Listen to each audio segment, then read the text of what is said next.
ඔබ නැවතත් හෙරුක්ටර්ත් සමගින්. සමසෞඛ්‍ය උපාධි පාඨමාලාව කපාදු කිරීමට එරෙහිව විශ්වවිද්‍යාල සිසුන් ආරම්භ කළ සත්‍යාග්‍රහයට අදට දින 150ක්. එහෙත් එම ගැටලුවට මෙතෙක් පිළිගත හැකි විසඳුමක් ලැබී නැහැ.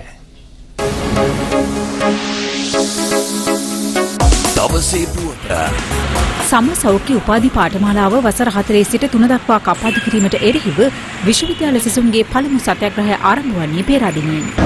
පසුව ඊට සමගාමීව කොළඹ කොටුව දුම්රිය ස්ථානයේ සහ විශ්වවිද්‍යාල ප්‍රතිපාදන කොමිෂන් සභාව ඉදිරිපිටද සත්‍යාග්‍රහ ආරම්භ වුණා. ගැටලුවට විසඳුම් ඉල්ලා ලෝක තරුණ සමුළුව මෙරට පැවැත්වන අතරතුර පසුගිය 7 වෙනිදා සිසුන් අරලියගහ මන්දිරයේ ඉදිරිපිට උද්ඝෝෂණයක නිරත වන්නේ විරෝධතා පැවැත්වීමෙන් වළකින ලෙසට අධිකරණයේ නිකුත් කර තිබූ නියෝගයද නොතකමින්.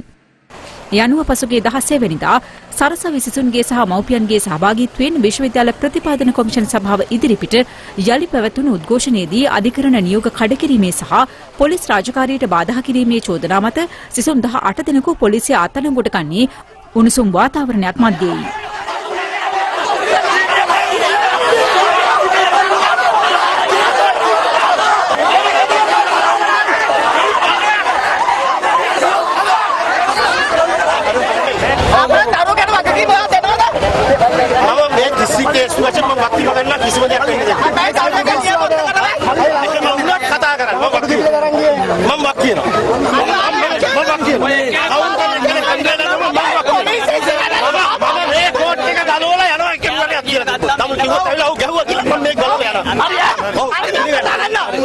කෙසේ වෙතත් එහිදී පොලිසිය යොදන අවම බලය හේතුවෙන් ඇසකට තුවාල වූ සිසුවෙකු අද දිනේ දක්වා කොළඹ ජාතික රෝහලේ ප්‍රතිකාර ලබනවා.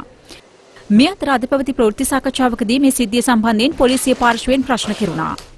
අධිකරණයෙන් දුන්න වරෙන්තුව සම්බන්ධයෙන් කටයුතු කරන්න තමයි එදා අපි ක්‍රියාත්මක වුණේ. අපි ගෙවල් වලට ගිහිල්ලා බැලුවා මේ කට්ටිය හිටින් මේ කණ්ඩායම ඊට පස්සේ විශ්වවිද්‍යාල ප්‍රතිපාදන කොමිෂන් සභාව ඉදිරියට ආවා. ඒ අවස්ථාවේ හිටියා මේ වරෙන්තුව නිකුත් කරපු කණ්ඩායම. ඒ එකත්ෙන්ගේ රැස්වීම ඉවරනාට පස්සේ තමයි අපි අත්අඩංගුවට ගැනීම කරේ. එක් පුද්ගලයෙක් ඒ බස් රථයෙන් අපි බස්සන්න ගියාම ඒ බස් රථයේ හිටපු අනෙක් විශ්වවිද්‍යාල ශිෂ්‍යයින් ඒ ගිය පොලිස් නිලධාරියන්ගේ නිලඳුමෙන් ඇදලා නිලධාරියට පහර දෙන්න සකස් කරලා ඒ අවස්ථාවේ වෙච්ච ගැටුමක් හේතු කොටගෙන තමයි අර පුද්ගලයෙක්ගේ ඇහැට තුවාල වුණේ. නැතු හිතාමතා ගහපු එකක් නෙවෙයි.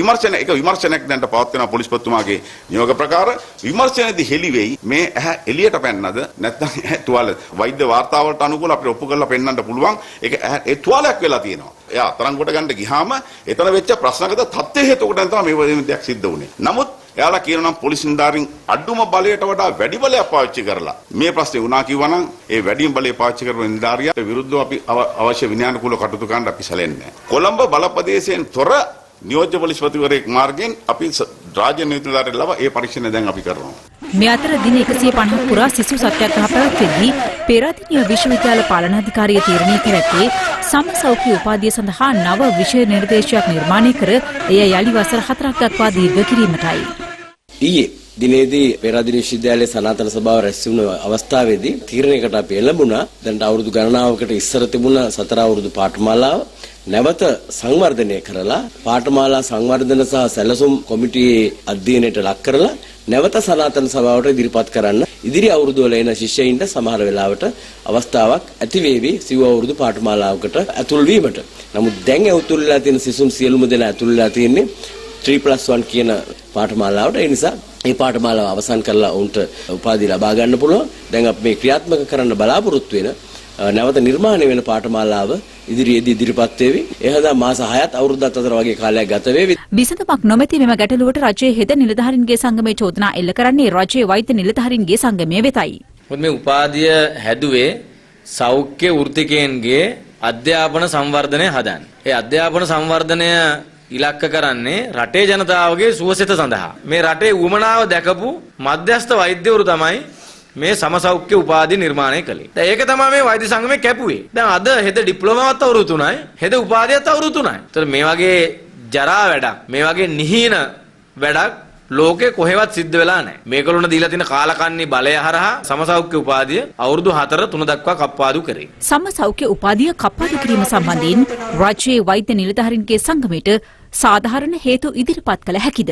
පාඨමාලාවට විරුද්ධ වීමක් නෑ. දැන් ඉස්සර වගේ කාලය මත තීරණය වෙන පාඨමාලාවල් නෙමෙයි තියෙන්නේ. කම්පිටන්සි මත. ඒ කියන්නේ නිපුණතාවය මත. එතකොට වසර ගාන අඩු වෙනවද වැඩි වෙනවද කියන එක නෙමෙයි. නිපුණතාවය අඩු වෙනවද වැඩි වෙනවද කියන එකයි බලන්න ඕනේ. මේ සෞඛ්‍ය ක්ෂේත්‍රයට වගේ සංවේදී ක්ෂේත්‍රයකට පිරිස ගන්නකොට අලුත් දේවල් අඳුනලා දෙනකොට ගැටලුකාරී තත්ත්ව මතුවෙන්න පුළුවන්. එතකොට බිඳ වැටෙන්නේ මොකක්ද? රෝගී සත්කාරය. අපේ ප්‍රතිපත්තිමය වශයෙන් කියන්නේ ප්‍රමිතිය ආරක්ෂා වේ යුතුයි. නමුත් මේ ඉන්න ඇමතිවරුන්ගේ ප්‍රකාශ එයාලගේ ප්‍රතිපත්ති දවස දවස වෙනස් වෙනවා. එතකොට ඒ සම්බන්ධයෙන් අවශ්‍ය නම් කතිකාවතක් සඳහා යෑමේ අපේ කිසිදු බාධාවක් නැහැ. ලෝකෙක මොනම රටකවත් ශිෂ්‍යයින් විෂය නිර්දේශ හදන්නේ නැහැ. ඒ සඳහා අවශ්‍ය කරන විද්වත් පිරිසකගේ කතිකාවතකට අපි සූදානම්.